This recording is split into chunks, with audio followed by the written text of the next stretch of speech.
Good evening, I'm Michael and you're watching Kini News, the show that brings you today's biggest stories. Malaysia has detected a new COVID-19 cluster, but you'd be surprised where, and the ministry has yet to figure out how they were infected. Malaysia reported 50 new COVID-19 cases today, with 41 involving foreigners in the country. The slight spike is due to a new cluster being detected at the Bukit Jalil Immigration Depot, which contributed 34 new cases to today's tally. Health Ministry Director General Dr. Nur Hisham Abdullah told a press conference this evening that the infected detainees have been at the depot since before the movement control order was implemented on March 18th, and the source of the transmission is still being investigated. Datuk, just to follow up on the immigration depot in Bukit Jalil, when you said that they have been inside there since before MCO, so none of them have been have mingled with people who came after that. If so, how is it possible they could have gotten the virus? So the investigation is still ongoing because those who are isolated, for example, in Block A, and basically we were told that there's no mixing with the patients. Those who are detainees coming later than that. But somehow we need to investigate, perhaps from the, I'm not sure, but perhaps from the workforce, for example, from the kitchen, we are not sure. So we need to investigate in detail before we can make any comments. Meanwhile, 90 more patients have fully recovered and have been discharged, bringing the number of recoveries to date to 5,796 cases. No new fatality was reported today, which means the death toll due to the coronavirus remains at 114. Starting June 10th, over 100 non-Muslim places of worship will be allowed to open their doors for the first time since the MCO began. This is only the first stage, so the SOPs will be strict. Selected non-Muslim places of worship in green zones across the country will be permitted to open starting June 10th. Setakat ini, kita meluluskan sebanyak 174 rumah ibadat di seluruh negara yang dibenarkan beroperasi, termasuk 84 kuil, 15 tokong, 67 gereja dan 8 gurdwara Sikh. Jadi ini peringkat, maknanya dari spesial kata tu pembukaan secara berperingkat. Ini lebih kurang 1% saja daripada keseluruhan jumlah rumah ibadat yang dibuka. According to Senior Minister Ismail Sabri Yaakob, strict standard operating procedures must be followed. Tetapi mereka juga perlu patuh kepada SOP yang ketat yang telah kita persetujui. Di antaranya adalah bilangan kehadiran. Tidak boleh melebihi 30 orang.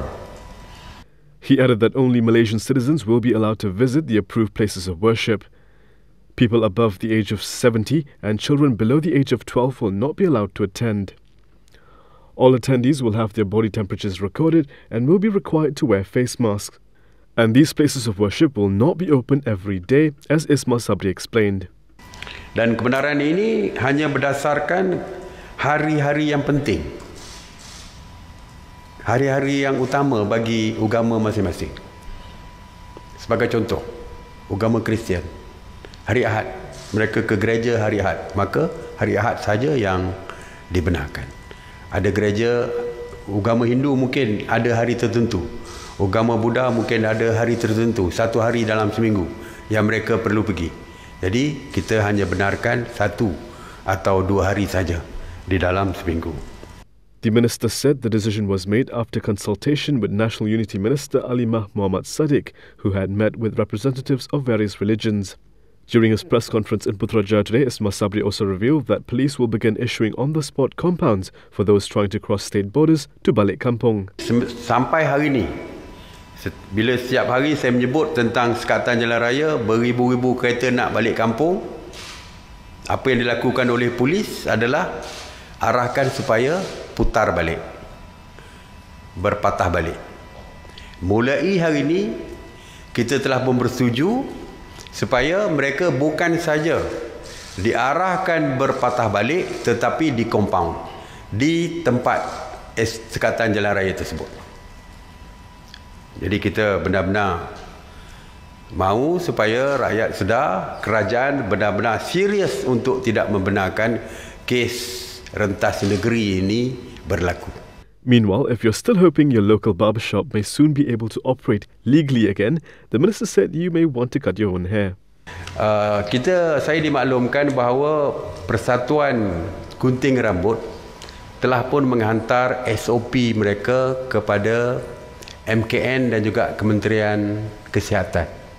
Jadi sekarang ini Kementerian Kesihatan bersama MKN sedang meneliti SOP yang dicadangkan oleh Persatuan Gunting Rambut. Sebab kedai gunting rambut ni dia ada berbagai-bagai kategori. Ada kategori yang di shopping kompleks tu yang mahal tu, dan ada juga yang selalu saya gunakan, kedai mamak gunting rambut ni RM3-4 bayar ni, RM5 je ni. Jadi yang itu pun ada. Jadi SOP tu yang nak kita perketatkan. Ismail Sabri said the National Security Council and the Health Ministry will need time to study the proposal before a decision is made on the matter. The minister did not provide a time frame. Anwar Ibrahim opened up on a live session on Facebook today about the tense meeting before the Pakatan Harapan government fell apart. PKR President Anwar Ibrahim has confirmed the veracity of an audio recording of the February 21st Pakatan Harapan Presidential Council meeting, the last before Bersatu's exit and the Sheraton Move political coup. Last week, a Bersatu-linked Facebook page leaked the more than 2-hour-long recording of the meeting, claiming that it showed Bersatu's partners being disrespectful to former Prime Minister Dr. Mahathir Mohamad.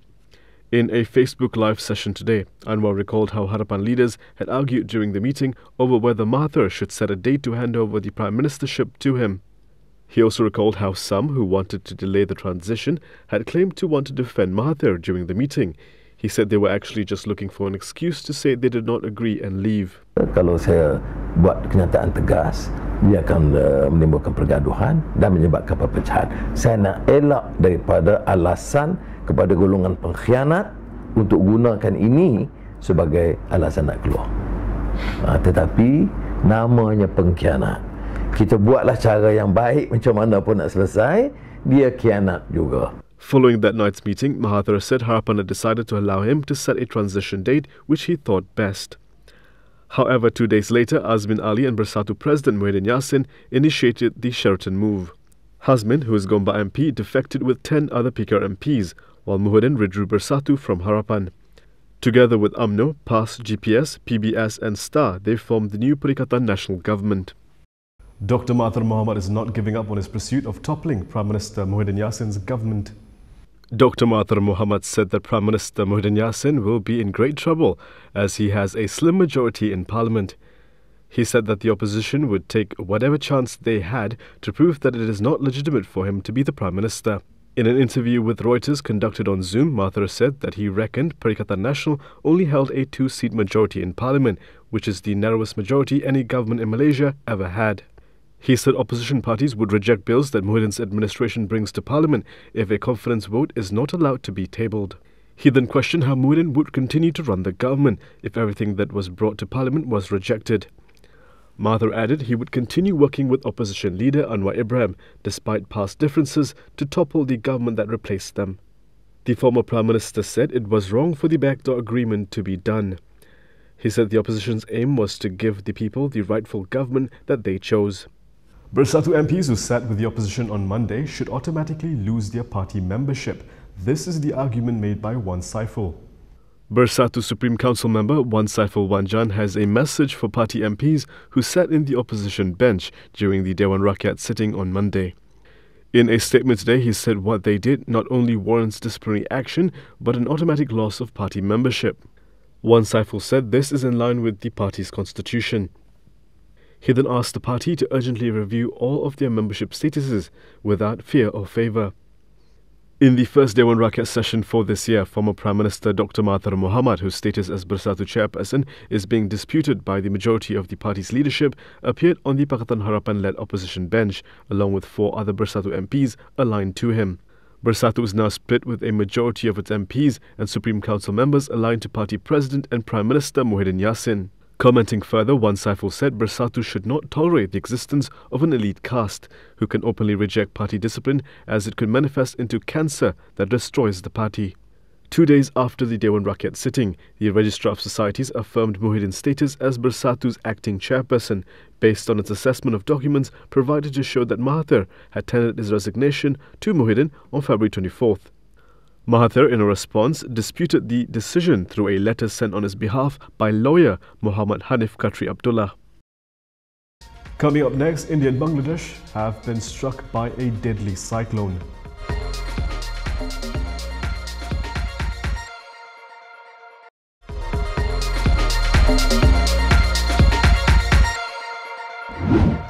Dealing with a deadly virus outbreak is already difficult, but for India and Bangladesh, they also have the aftermath of a deadly cyclone to manage. A powerful cyclone pounded eastern India and Bangladesh on Wednesday, killing at least 14 people and destroying thousands of homes, officials said, leaving authorities struggling to mount relief efforts amid a surging coronavirus outbreak. The populous Indian state of West Bengal took the brunt of Cyclone Amphan, which barreled out of the Bay of Bengal with gusting winds of up to 185 km per hour and a storm surge of about 5 meters. West Bengal Chief Minister Mamata Banerjee said at least 10 people had died in the state and 2 districts were completely battered by one of the strongest storms to hit the region in several years. Banerjee said that although 500,000 people had been evacuated, state authorities had not entirely anticipated the ferocity of the storm. With rains continuing, she said the hardest hit areas were not immediately accessible. Federal authorities said they could only make a proper assessment of the destruction on Thursday morning. In West Bengal's capital city, Kolkata, strong winds upturned cars and brought down trees and electricity poles. An official in the adjoining Hooghly district said thousands of mud homes were damaged by raging winds. In neighbouring Bangladesh, at least 4 people were killed, officials said, with power supplies cut off in some districts. Authorities there had shifted around 2.4 million people to more than 15,000 storm shelters this week. Bangladeshi officials also said they had moved hundreds of Rohingya refugees from Myanmar living on a flood-prone island in the Bay of Bengal to shelter. Brazil's handling of the coronavirus outbreak is in question as it reports over 20,000 new infections in a single day. Brazil's coronavirus outbreak worsened on Wednesday, and the South American nation could soon have the second highest number of cases in the world, as the health ministry reported 888 new deaths and nearly 20,000 new infections in a single day. Brazil might soon trail only the United States in the number of coronavirus cases. According to the Health Ministry, Brazil's confirmed case tally now stands at 291,579. The coronavirus death toll was at 19,859. On Monday, Brazil overtook Britain to become the country with the third highest number of infections. Brazil's President Bolsonaro has been widely criticized for his handling of the outbreak. The far-right former army captain has long snubbed social distancing measures. He called the virus a little cold and suggested last month it was on the decline, and cited economic concerns in fighting against social isolation orders issued by state governments at the recommendation of medical experts. Bolsonaro has also become an increasingly strong advocate of the malaria drug hydroxychloroquine as a possible remedy for COVID-19. Brazil's health ministry on Wednesday issued new guidelines for wider use of anti-malarial drugs in mild coronavirus cases, despite public health experts warning of possible health risks. And that is all from me today. For more stories, you can go to KiniTV.com. You can also follow us on Instagram, Twitter, YouTube and Facebook for the latest news updates. We'll be back with more tomorrow, same time, same place. I'm Prasad Michael. Thank you for watching.